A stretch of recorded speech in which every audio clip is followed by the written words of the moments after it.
Hey everybody, and welcome back to the channel. It's just us out here today, but we're at Brewer Park and we're ready to play a fun, casual round. Yep, we're down here in Grand Rapids. We're going to film at Brewer and try to play Riverside as well. Got the River City Open coming up in a couple weeks, and Luke's never played either one. I played this when it was a different format, so we're going to check it out, have some fun. Yep, here we go. You want to tell us about your shirts? Oh, well, Team Taylor, we don't have a merch store yet, but they're pretty sweet and awesome. So yeah, thanks to Sam for the logo, and yeah, Team Taylor. There we go. Welcome everybody back to the booth where it isn't a booth. We got Team Taylor commentary here for Brewer Park. Yes, indeed. Here we go. Nice little practice round. I played here several years ago. I'm not even sure what year. I did an unsanctioned tourney and did pretty well there, but I think it was 218s at that time. It was like a north and a south layout.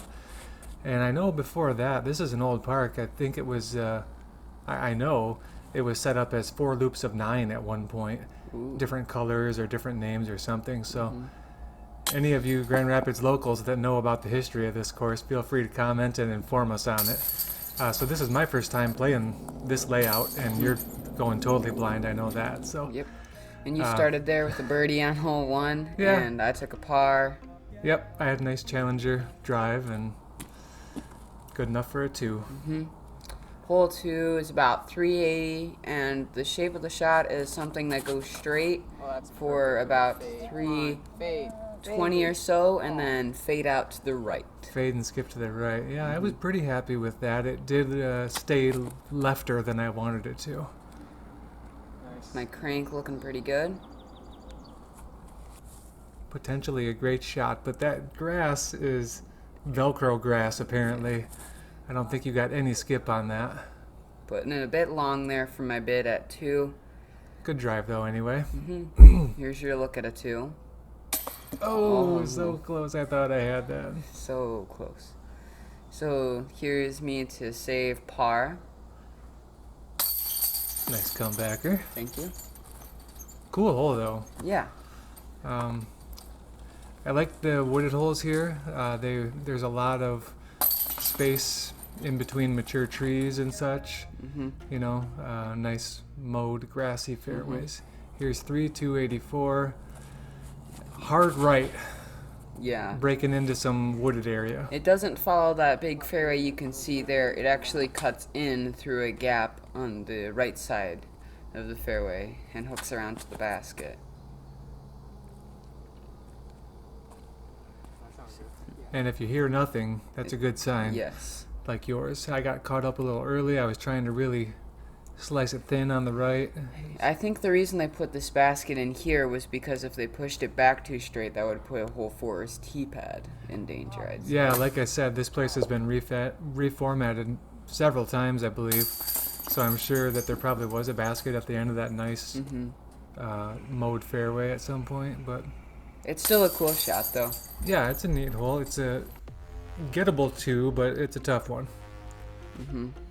Hole 4, the shortest hole on the course by far. It's par 3, 170 feet. Yep. Tunnel uphill, pretty unique little putter shot. I like these. This one gets lucky. Yep, through the left side there. And I'm gonna try the forehand to just put it up on the right side, maybe give myself a 20-footer. And I just turn it over a bit too much there. Yeah, I believe the forehand is probably a safer shot, but it doesn't. It wouldn't finish toward the basket as nicely as the straight It probably backhand. wouldn't park it, but It'd be a tough park with a forehand. Yeah. I got lucky and had a 25 comebacker there. yep, good putt for birdie there. And there's my tap-in for another par. Hole 5 here is 326 feet, par 3, just dead straight. So Luke, on this tricky little tunnel shot here, what do you think you're going to throw? I think I'm going to go with my Jim Bar Ham Buzz SS from 2019. Shoutouts to Tim, great disc. Little hyzer flip line just straight down the tunnel to the basket. Sounds like a plan. There you go. Yep. Oh, look at that shirt. Oh, yeah. Sick. Sam, once again, Sam Merdeza. Merdeza, Great shot. doing a great job with the graphics there. We liked asked him for a simple logo that was sleek, and he came through for us. Yeah. That was a buzz for me. You fade out a little left, and I made the same mistake as you did there. I love the look of this hole. To me, this is a classic disc golf hole, you know. 300 something tunnel, but generous fairway. Good bid there for you. Yeah, just a little short. I'm a little closer, maybe 25 again. Not missing. Getting another good birdie there. And I'll be tapping in another par. Yeah, that's one that's not a gimme. You know, you want to get it, but it's not going to happen every time. Yeah. This one's long. Hole 6 is a 551-foot hole. It's par 4 here. It's really hard to reach in one shot. It's a little downhill, but not enough for it to be an easily reachable shot. Yeah, I sawed that off. That one left. went a little out of frame there, but it's okay. It's over on the left side. I went left of the main tree. You want to go between, and you went to the right of those two trees, but you skipped nicely into the fairway. Oh, Straight into the bush. The bush, actually. So I penetrated it on the left side quite a bit, and instead of taking the fairway, I'm going to take this over the rough again shot here with a Raptor. And that one faded out just a bit short of the basket, like maybe 40 feet. Be a look at it, birdie. And this is your second. Yep. What I learned about this course is that on the par 4s, if you get your drive out into the fairway, it's normally an easy 3. The holes are not long enough to become too challenging of a par 4, especially this one. But if you just keep your drives in the fairway on the par 4s and get as many of the par 3s as you can, you're going to shoot pretty well out here. So you don't want to 3 it like I just did? No. Rough, decent putt? Yeah. You want to go fairway, you want to go good drive, easy upshot, tap in. Yeah. Is what you're saying. Yeah. I agree. I good analysis. Taking another par. Yeah, Bumtown. Hole 7 is a par 4. Didn't see what the sign said that time. I think it's like 570 or something. Yeah, I think that's what it said, like 571 or something like that. You can put some mustard on this one. Did I go? Yeah, I did go on the good side, the side I intended to. Yeah. I went to the right of that dead-looking trunk there.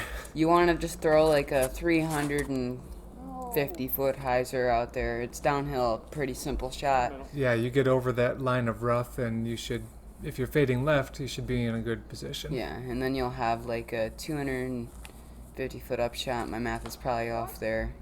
Oh, well, yeah, 600 something like that, whatever. And you'll put yourself... This is where I want my drive to land.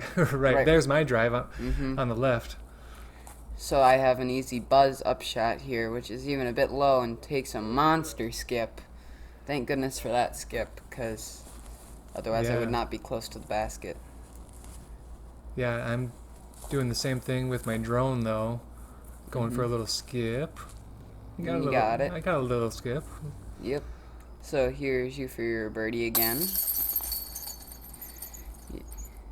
That's how you play that hole. Fairway. Yeah. Green. You know. Yep. We didn't even walk up to spot it, so I was like, I think I want to put my drive there, and it was. Yeah. This is another long one. Hole 8 is another par 4. It's 634 feet. You just want to put your drive out down that gap, and then it's about another 300 feet to the basket from there. Yeah, and this seemed longer than 630 or whatever. It felt like a longer I mean, hole. I didn't have a great drive there. I threw my other crank, and it flipped too much. Yeah.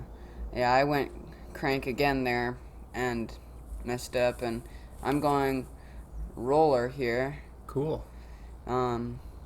It may not look like it traveled very far there, but it's up there. It'll be a long look at it. You were in kind of an awkward spot. That was a good shot. Yeah.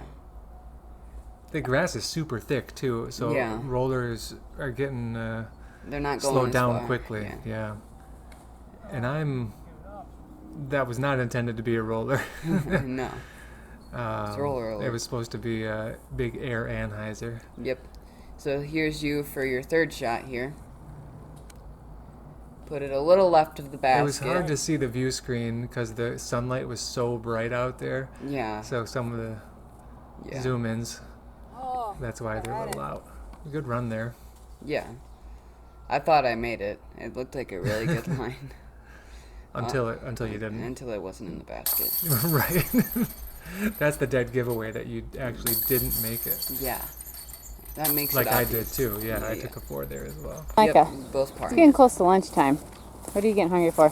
I don't know.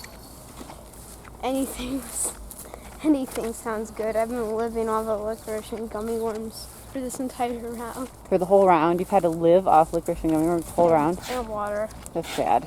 Yeah. Story time with Micah. That sounds good right now. Licorice and gummy worms. One of the most funny members of Team Taylor. Yeah, for sure. This is a cool one. Dead open 426. Finishes uphill. I popped it up too much. Yeah. This one plays much further though. Yeah, it's sneakily really uphill. Yeah, when you get to the basket and look back, you're like, oh man, the slope is more than you think, and the distance looks more than you thought. Yeah, That looked great. Gonna have a nice 20-footer there. Mm-hmm. Yep. I've got a chip attempt here. Yep. Long putt, I guess. On camera, this looks more like 50 feet, but there was an off and on breeze on this day too. 20-footer, right? Oh, right. Yeah, you Yeah. were being sarcastic. 40-footer. It looked like it was 20 at the most, but 40 for sure. Putting with my crank here. You've been working on that? Yeah, I've been working on my driver putts. Amazing how that works sometimes, isn't it? Good Taylor slow-mo there. Nice knot deuce. Yeah, nice knot deuce. Marking my lie with nuke. I didn't throw on the front nine at all. And thanks for watching, guys. There like we and go. subscribe, and stay tuned for the back.